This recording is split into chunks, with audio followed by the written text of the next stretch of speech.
Now, let me break it down for you in terms of what AI actually is. You know, we hear all of these things about AI, but let me tell you what AI is. AI is a collection of what we call big data and algorithms. That's what AI is. Big data and algorithm. Big data means that there is a massive collection tool. So everything you do in life, the data is collected.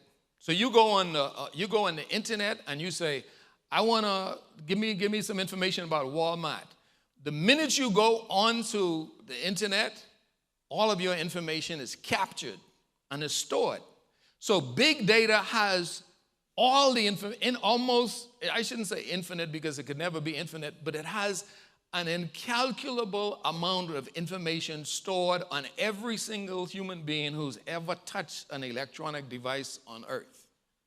If you've been on the internet, you are captured. You know, some people say, well, you know, they're imposing on me and I'm going to turn off my phone. It's too late. They already got you. So big data is tied to algorithms. Now, what are algorithms all about? So what happens is that with AI takes big data and it creates what is called an algorithm, and the algorithm predicts things and it creates answers out of known information. So AI is not new information. AI is man gathering information about man and figuring out how man thinks, and then programming computers and robots to try to imitate man. So that's what AI is. Now, why is this important? So when you think about AI, AI is really about programming. It's about algorithms and programs. And if you would notice, when you look at what's happening right now with Elon Musk and Mark Zuckerberg and Sam Altman and a number of others, they are hiring teenagers and paying them $1 billion a year. $1 billion a year. A teenager, can you imagine that? You try, what does this teenager have? You know what the teenager has? The ability to program. And that's the highest paying job in the world right now. And a lot of these engineers are Asian, Chinese, or Indian. And they have these minds that they know how to program.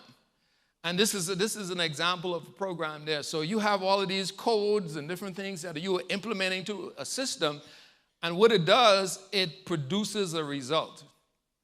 Google has 2 billion lines of code. 2 billion lines. Can you imagine that? About a billion. If you think of lines, 1, 2, 3, 4, 5, a billion, it's hard to count. But that's what's all involved. So big data and algorithms come together to determine your future. Now, let's talk about the good and bad of it. It's not intrinsically good or evil. It's just man being creative and man's knowledge increasing. That's what's happening. So man is being, he's creating, he's trying to find out ways to do what God put in him. But he is not connected to God, so he is going off course. And that's what's happening. So it's not intrinsically good or evil. And what it does is there are a lot of things, good things that happen from AI. So for example, I remember I was seeing a surgery the other day where they had a robot go up in somebody's body and then pull out a little tumor or thing like that. Robotics. Robotics are AI, really. It's telling a machine to do what a human would do, and especially where there are risks involved, it's a good thing.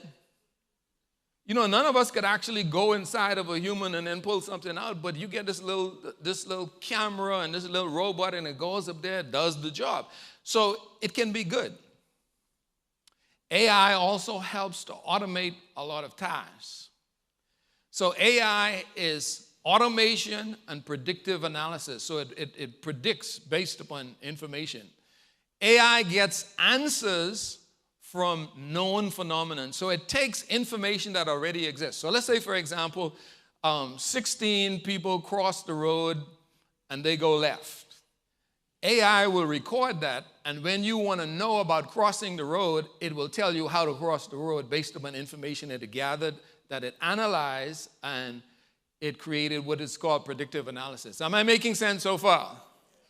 I hope I'm not confusing you.